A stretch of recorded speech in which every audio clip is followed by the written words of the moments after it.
큐티아 여러분 안녕하세요. 오늘은 8월 25일 수요일이에요. 함께 기도하고 오늘의 큐티 시작해요. 하나님 아버지, 오늘 아버지의 말씀 앞에 서게 하시니 감사합니다. 사도 바울이 로마 교회 성도들에게 쓴 이 편지 로마서 말씀을 읽고 묵상할 때에 오늘 하루를 어떠한 신분으로 살아가야 할지 분명히 깨닫고 결단하는 시간 되도록 인도해 주세요. 예수님 이름으로 기도합니다. 아멘. 오늘 큐티의 제목은 죄에서 자유를 얻었어요 예요. 함께 읽을 말씀은 로마서 8장 1절에서 3절이에요. 이 석절 말씀 같이 읽을 때 먼저 쉬운 성경, 이어서 개역개정 성경 읽어요. 그러므로 이제 그리스도 예수 안에 있는 사람은 정죄를 받지 않습니다. 그것은 그리스도 예수 안에서 생명을 주시는 성령의 법이 죄와 사망의 법에서 여러분을 해방시켰기 때문입니다. 하나님께서는 죄를 없애기 위해 자신의 아들을 죄 있는 사람의 모양으로 보내심으로써 행하셨습니다.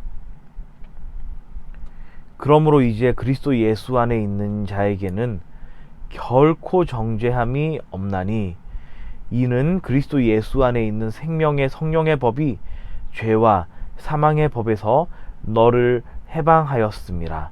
하나님은 곧 죄로 말미암아 자기 아들을 죄 있는 육신의 모양으로 보내어. 아멘. 오늘 본문에서 사도 바울은 매우 중요한 개념을 얘기를 해요. 그것은 바로 생명의 성령의 법이에요.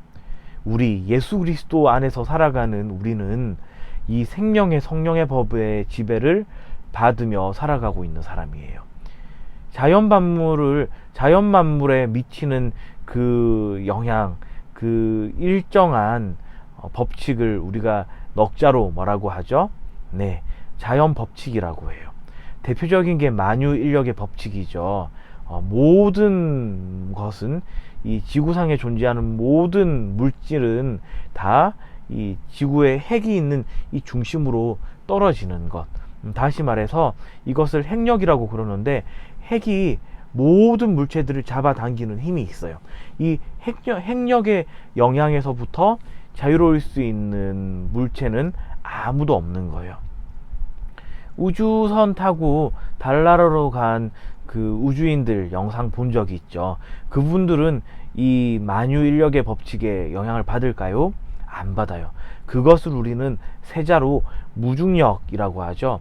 이 무중력 상태에서는 모든 물건들이 그냥 그 자리에 그대로 두둥실 떠 있어요. 다시 말해서 핵력의 지배를 받지 않는 거예요.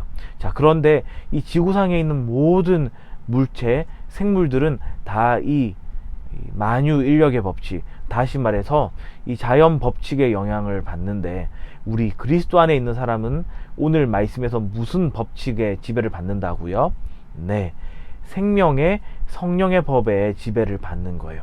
이것을 다른 말로 얘기를 하면요, 오늘 사도 바울이 8장 1절에서 한 말씀인데요, 같이 읽어볼게요.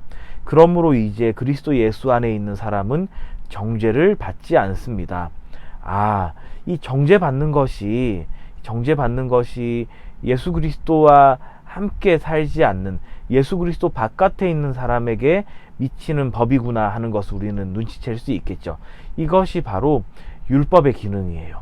율법을 통해서 사람들은 자신이 얼마나 죄인인지를 깨닫게 되고, 또 그 율법으로 인해서 하나님의 기준에 미치지 못하는 자신이 심판의 영향에서도 벗어날 수 없음을 날마다 인지하게 되는 거예요.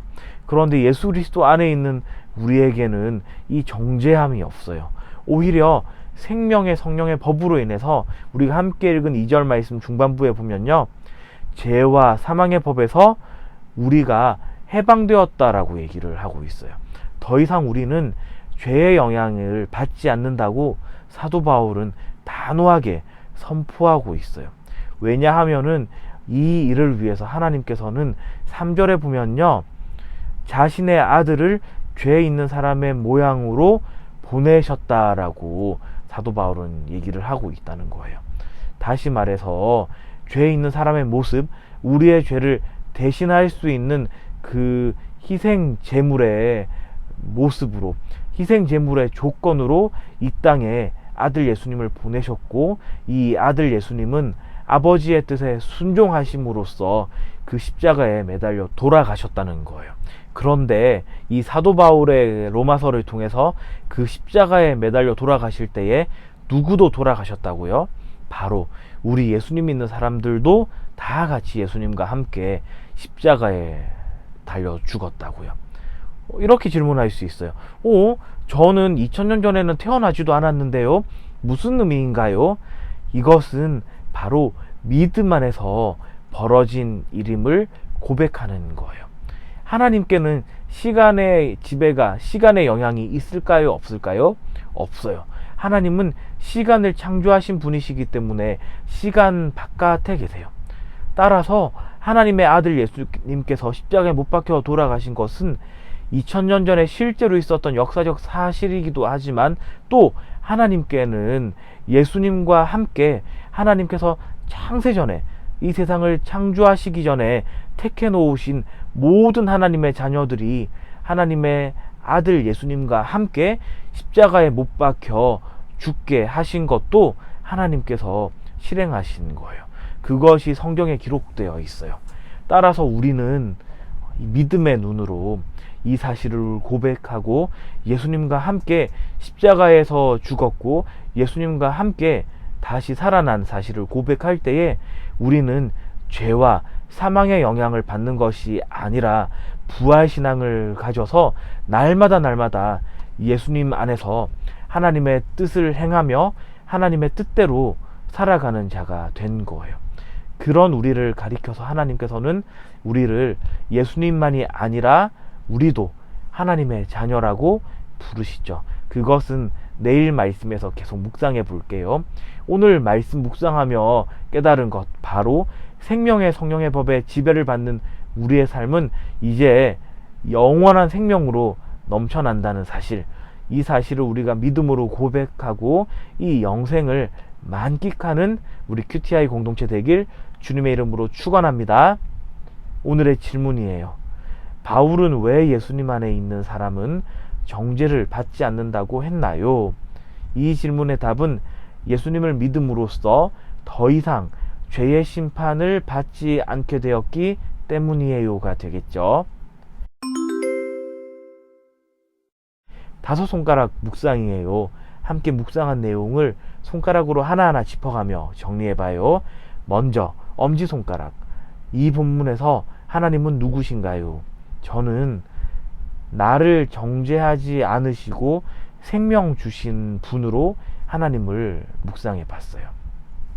두 번째, 검지손가락은 이 본문이 나에게 지적하는 죄는 무엇인가요? 예요.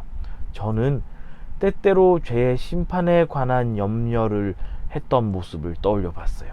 이 모습을 회개하고 더 이상 죄와 사망의 영향 아래 있지 않음을 믿음으로 고백하는 그러한 삶을 계속해서 살아가야겠어요.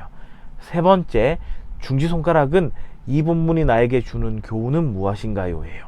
저는 예수님을 믿음으로써 더 이상 죄의 심판을 받지 않게 되었다는 사실을 정리해 봤어요. 네 번째, 이 본문이 나에게 주는 위로는 무엇인가요? 약지손가락이죠. 저는 예수 그리스도를 통해 모든 좋은 것을 주셨다는 사실을 다시 한번 묵상하면서 큰 위로를 얻었어요. 마지막, 새끼손가락 적용은 여러분이 말씀 묵상하면서 개인적으로 결단하고 다짐한 내용을 정리해 보도록 해요. 함께 기도해요. 하나님 아버지, 이제는 생명의 성령의 법의 지배를 받으며 하나님의 영생을 누리며 살아가는 자가 되게 하시니 감사합니다.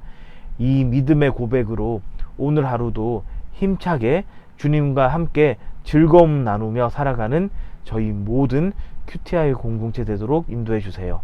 예수님 이름으로 기도합니다. 아멘.